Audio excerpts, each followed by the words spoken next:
In this video, we will learn how to implement model validations in ASP.NET Core Web API application. In this books controller, we have add new book API. In this API, we are using book model. In this book model, we have three columns. ID will be generated by the database. Then we have title and author. Now I want to make this title as required field. For that, I want to add some validation on this property.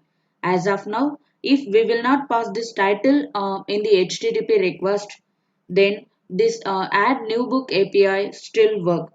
Null value will be stored in the title field because we have implemented like this. Now I want to add validation.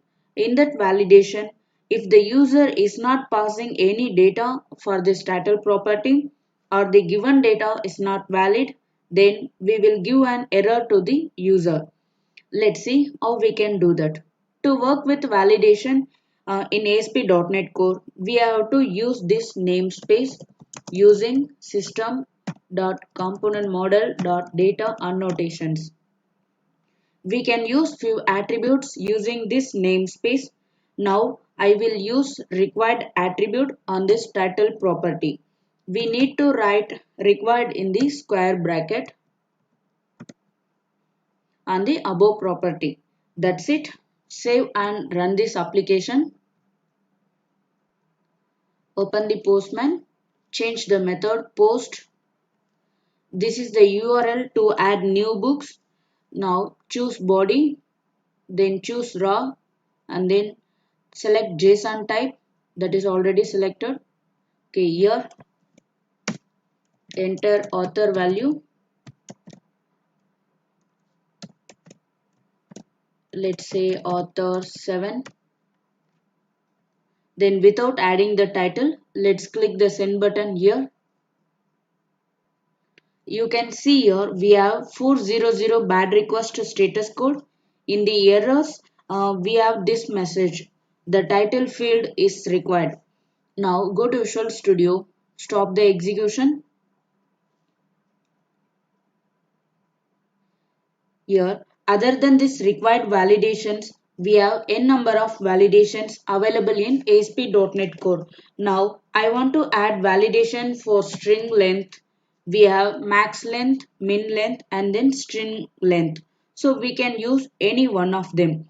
If you want validation for email address, you can use this attribute. It will validate correct email address. Then we have regular expression attribute.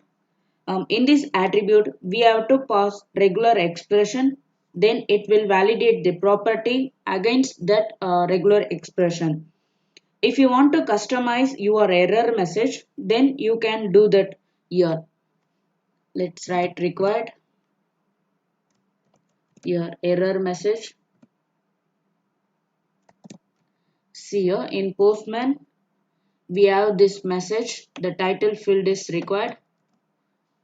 Now I want to customize this message as please add the title.